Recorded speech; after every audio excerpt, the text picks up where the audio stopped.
इनके संरक्षण में जो कार्यक्रम हमारा चल रहा है, मुर्गा फार्म, ये उन्हीं के मालिक हैं। और इनसे थोड़ी सी हम जानकारी लेंगे कि भैया हम ये जानना चाहते हैं कि एक बच्चे की कॉस्ट मिनिमम, कभी कभी मतलब आप जैसे इस समय गर्मियों का सीजन है तो शायद रेट हाई होगा, तो इस समय बच्चों की कॉस्ट कितनी होगी एक बच्चे का पर चूजा कॉस्ट? एक्चुअली क्या है कि ये मंडी का रेट घटता बढ़ता रहता है, ठीक है ना। तो जिस समय हमको चूजे डालने होते हैं तो उस समय रेट इसके अप डाउन होते रहते हैं। जैसे हमने फरवरी माह में डाला, अभी चूजे डाले तो 42 रुपीज़ प्रति बच्चे का।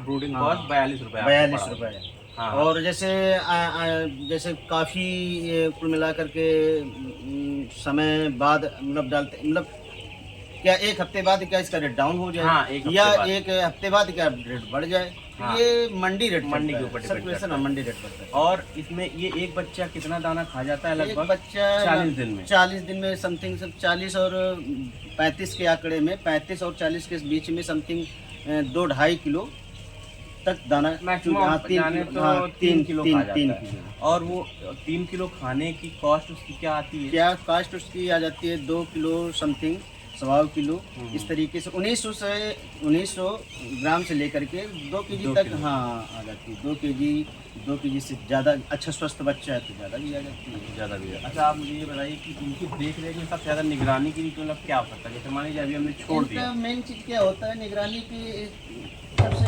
मोस्ट चीज़ होती है इनकी जो है स्वस्थ करने के लिए इनका टेम्परेचर, मेन चीज़ टेम्परेचर होता है।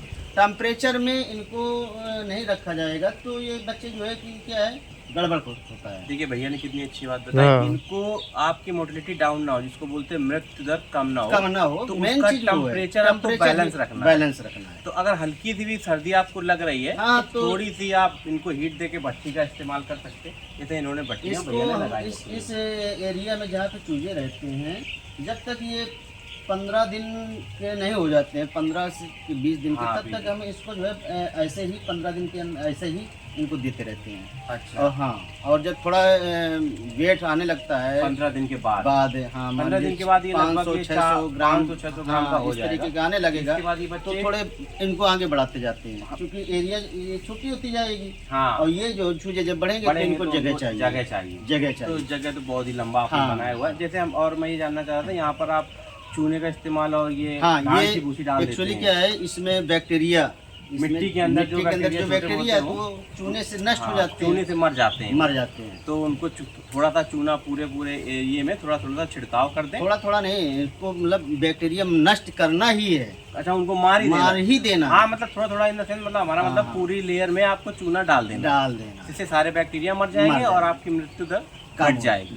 तो अगर मृत्यु दर घटेगी तो वही बच्चे आपको प्रॉफिट, बस इसमें आपको मोटिलिटी ही बचानी है। सबसे मेन चीज मोटिलिटी बचानी। ये ठीक है भाई, ठीक। अच्छा, थैंक यू। पतली जाली इसलिए होती है जैसे कीड़ा वगैरह चीजें यहाँ के अंदर ना आ पाए। हाँ, उससे कीड़े, इसकी सेफ्टी के लिए, वही बच्चों की सेफ्टी के लिए। बड़ी जाली इसलिए जैसे कि यहाँ पे बाहर है, गांव के बाहर है बड़ी जाली, मतलब खेतों में है, खेत वाले एरिया में, तो ये बड़ी जाली जैसे सियार वगैरह हो गया या अन्य चीजें हो गई, उनसे बचाव के लिए। हाँ, ये स्वयं से बचाओ प्लस इस फार्म के अंदर की सेफ्टी के लिए ये सारी चीजें, ये जाली का यूज जैसे रखा है तो इसको जल्दी से, हार्ड तार है ये जाली जो अंदर लगी है। हाँ, ये टूटेगा नहीं जल्दी से, मजबूत है ये। हाँ, तो इससे ये चीजें है। सफाई नहीं रखेंगे तो बैक्टीरिया ज्यादा उत्पन्न होंगे। हाँ, बैक्टीरिया ज्यादा उत्पन्न होंगे तो चूजे मरेंगे। हाँ, इन्फेक्शन फैलेगा उनमें। देखिए, जैसा भैया ने बताया कि ये जो मिट्टी इसकी अच्छे से गुड़ाई की गई है और अच्छे से इसको साफ किया गया है। जितना अच्छा आपका फार्म साफ रहेगा उतने ही बच्चे आपके जिंदा रहेंगे, स्वस्थ रहेंगे और ग्रोथ भी अच्छी करेंगे। तो वही आप जैसे 40 दिन की बात करते हैं तो कभी 35 दिन में भी अच्छा ग्रो कर जाएंगे। तो वही अगर 5 दिन की आपकी जो खिलाने की कॉस्ट है वो बढ़ जाएगी, तो वही 5 दिन का आप बचाएं और 35 दिन में माल निकाल देंगे तो वही प्रॉफिट में आ जाएगा। समय भी हमको टेम्परेचर मेंटेनेंस रखना है। अच्छा, ये पानी के लिए ये दिया हुआ है और ऊपर ये फव्वारे भी लगे हुए हैं।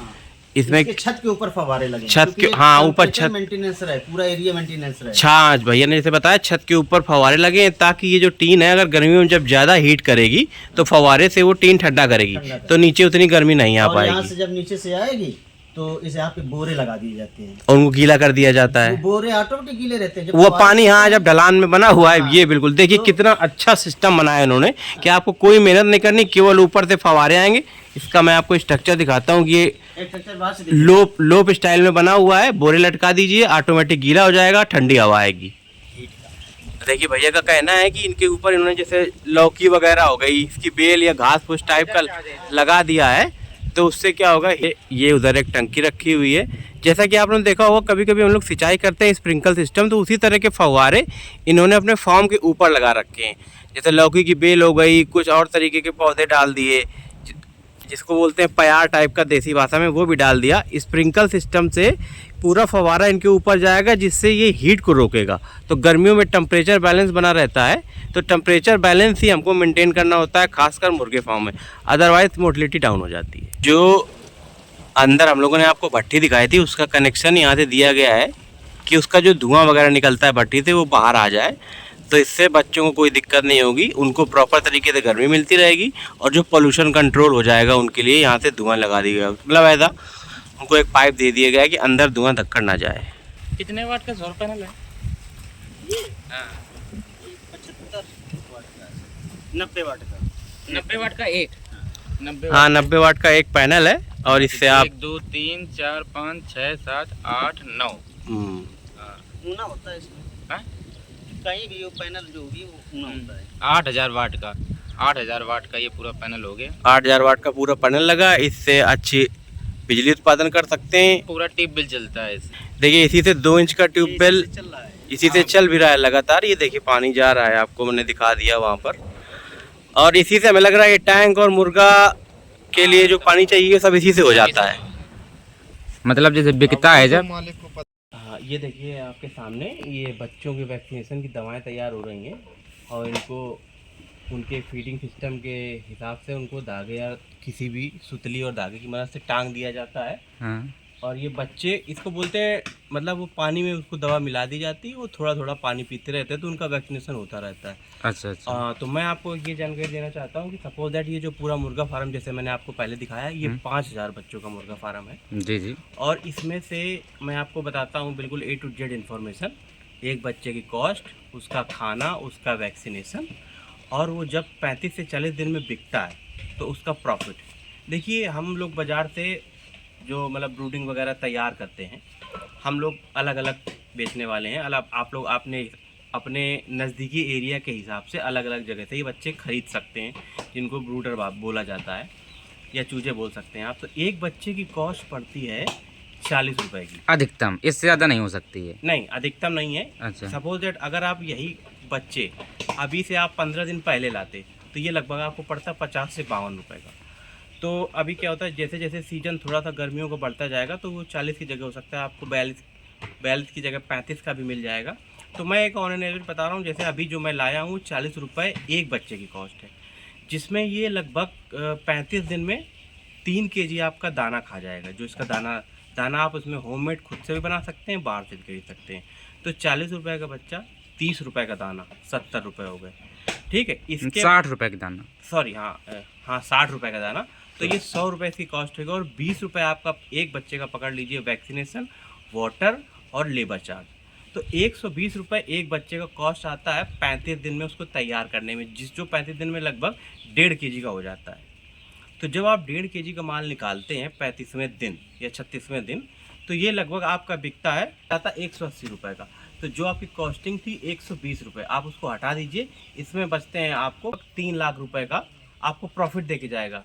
लेकिन आपको इसमें याद रखना है कि इसमें आपकी मोटिलिटी डाउन नहीं होनी चाहिए, आपकी मृत्यु दर नहीं है। अगर इन केस आप मान लीजिए 5000 बच्चे लाते हैं, उसमें कुछ बच्चे मर भी जाते हैं, तो मिनिमम आप 2 लाख रुपए फिर भी बचा सकते हैं। मैंने एक मैक्सिमम रेशियो हटा दिया कि देखिए जैसे हमने आपको बताया था कि ये जो ज़मीन का लेवल यहाँ से स्टार्ट होता है, बिल्कुल एक आधा इंच का गैप है, 1 इंच का रखिए। इसके बाद ये जाली बना दी गई। फिर इसके बाद ये देखिए वाइट कलर का है, ये कोई हम लोगों ने पेंटिंग नहीं करी है, इसको शुद्ध भाषा में होता है देसी चूना।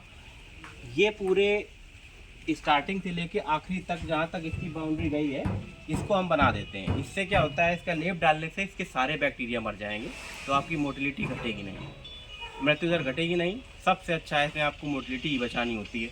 इवन हम लोग थोड़ा थोड़ा पाइप में भी डाल देते हैं, जैसे कीटाणु बैक्टीरिया है, कीटाणु है, वो सब मर जाए। आप अपनी मोटिलिटी। देखिए जैसे मैंने आपको बताया था, ये पूरे में मैंने ये पूरा चूना यहाँ से लगा के आखिरी तक आपको चूने की पाइप में चूने की पुताई, नीचे पूरा चूना डाला गया हुआ है। ये सिर्फ इसका एक रीजन है, हमें बैक्टीरिया को मारना है। इवन 1% भी बैक्टीरिया नहीं बचने चाहिए आपके।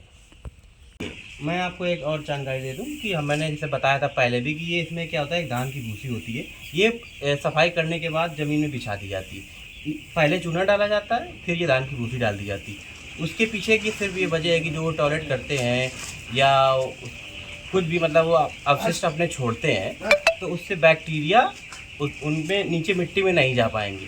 उससे क्या होगा, जब आपका स्लॉट निकलता है ये पूरी भूसी साफ़ कर दी जाती है, फिर भूसी दोबारा डाल दी जाती है। तो बैक्टीरिया के बचाव के लिए हम लोग चूने के बाद ये धान की भूसी का इस्तेमाल करते हैं। ये पूरा जो अपशिष्ट है ये सोख लेता है और हाँ, पूरी गंदगी सोख लेता है और बच्चों के अंदर भी नहीं लगता है बैक्टीरिया। देखिए मुर्गे फार्म के कंस्ट्रक्शन में आपको जो सबसे ज़्यादा याद रखने की चीज़ें हैं कि मतलब उसमें क्या ध्यान देना है, इसका कंस्ट्रक्शन कैसे किया जाए।